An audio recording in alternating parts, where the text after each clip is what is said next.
Before you judge me, please hear the whole story. Because if you'd seen where I was living that afternoon, you probably would have laughed too. My name is Ryan. I'm 38 years old. Divorced. No kids. And for the first time in my life, I was finally at peace. But my apartment didn't look like success. It was an old brick building on the edge of downtown. Small living room. Second-hand furniture. Scuffed hardwood floors. The kind of place people assume you're stuck in. What nobody knew was that I owned the entire building. But I'm getting ahead of myself. 8 years earlier, my life had fallen apart. My ex-wife, Melissa, left after 12 years together. She didn't cheat. At least, not that I ever proved. She simply told me one evening, "I can't keep waiting for you to become someone." Those words stayed with me. Back then, I was trying to build a property investment business. Every dollar I earned went into buying rundown duplexes, fixing them myself, and renting them out. Some months I barely paid myself. Melissa hated it. She wanted vacations, luxury cars, Instagram-worthy dinners. She said she was tired of living like we were broke. Maybe she was right.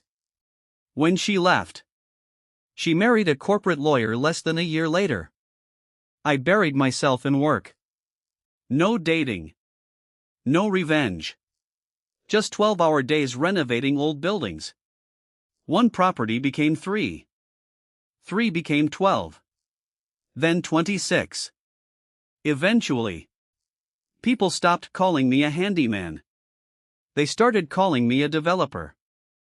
Funny how success changes your title. Even after all those years. I never moved. I liked my apartment. It reminded me where everything started.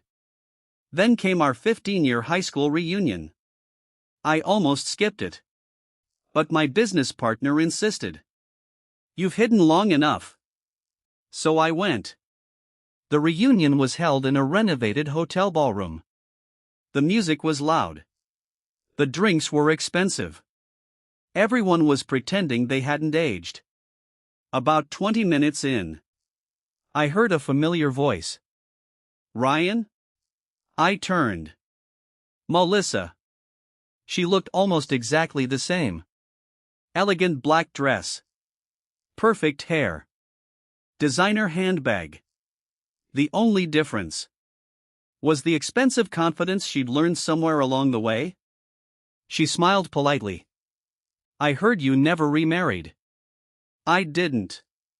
"Still living downtown?" "I am." She laughed softly. "I guess some things never change." Before I could answer, her husband walked over. Tall. Expensive watch. Confident handshake. "This is David," she said. He smiled. "I've heard a lot about you." I smiled back. I hope at least half of it was true. Everyone laughed. Everything seemed civil. Then Melissa asked, "So, what do you do now?" "I work in real estate." "Oh." She nodded politely. I assumed maybe maintenance or property management. I simply smiled. Technically, she wasn't completely wrong. I still fix things myself sometimes. The conversation drifted elsewhere. Eventually the reunion ended. As I walked toward the parking lot, I heard footsteps behind me. "Melissa. Can we talk?" We sat on a bench outside. For the first time all night. She seemed nervous. "I've wanted to apologize." I looked at her. "For what?" "The way I left." I shrugged. "That was a long time ago." She stared at the ground. "I wasn't kind." "No. I thought success looked a certain way." I stayed quiet. She smiled sadly. "I guess life teaches everyone eventually."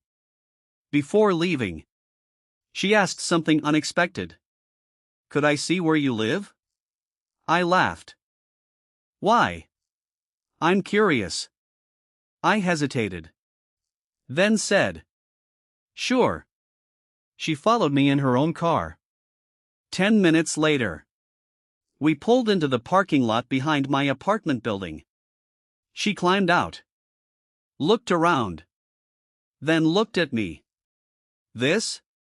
I nodded. You still live here? I do. She couldn't help herself. She laughed. Not cruelly. Just disappointed. I honestly thought you'd have done better by now. Those words didn't hurt anymore. They simply sounded familiar. She glanced at the cracked brick walls. The elevators still break? Sometimes.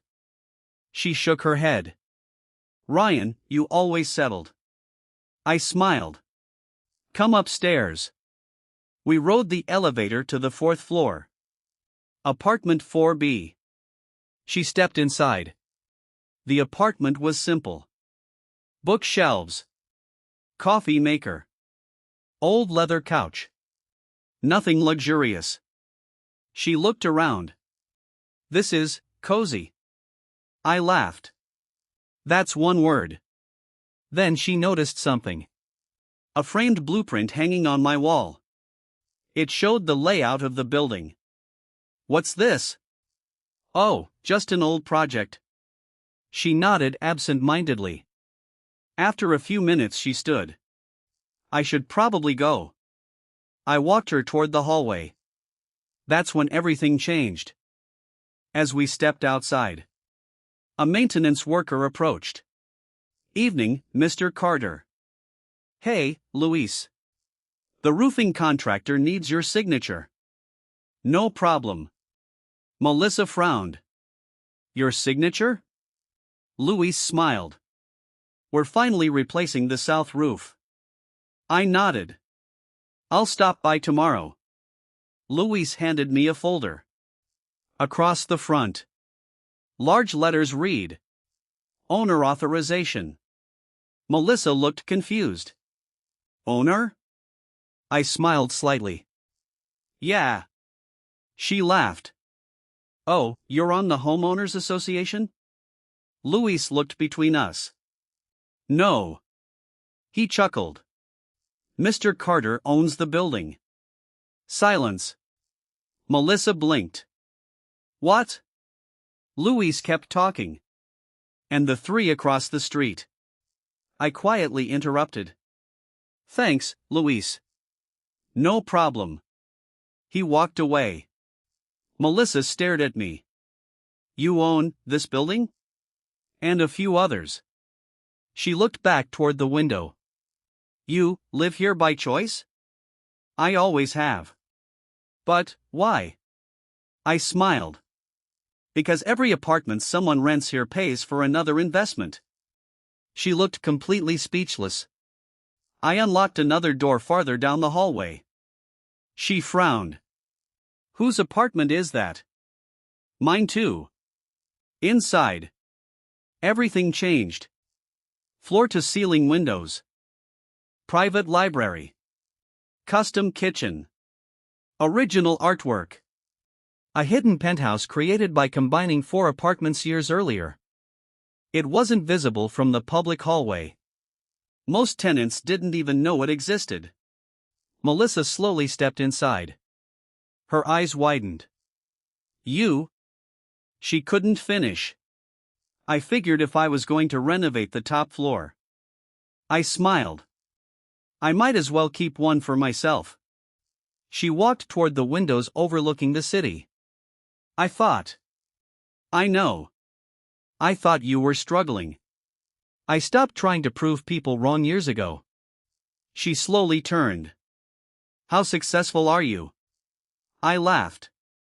I don't really measure life that way anymore. She insisted. Ryan. I sighed. My company owns 43 residential properties. She covered her mouth. I had no idea. I know. For several moments, neither of us spoke. Then she whispered, "I judged you. You judged appearances." She nodded. "I thought your apartment was proof you'd never made it." I smiled. "It was." She looked confused.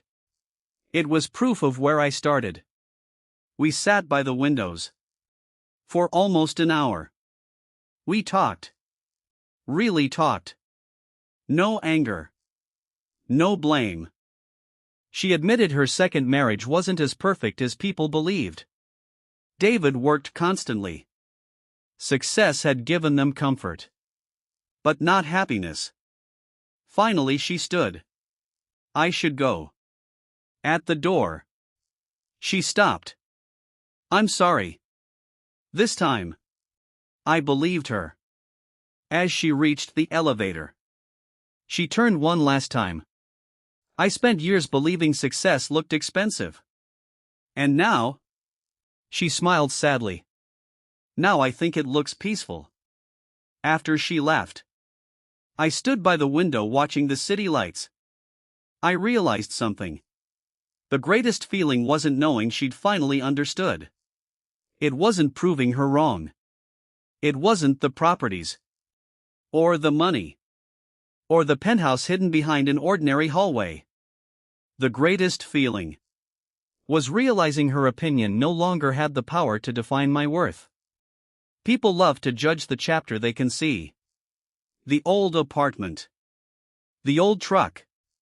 The worn-out clothes. What they rarely notice is the story being written behind the closed door. Sometimes the biggest success isn't living in the nicest place. It's becoming the kind of person who no longer feels the need to explain why you do. And if there's one lesson my journey taught me, it's this. Never mistake simplicity for failure. Some of the wealthiest lives are hidden behind the most ordinary doors.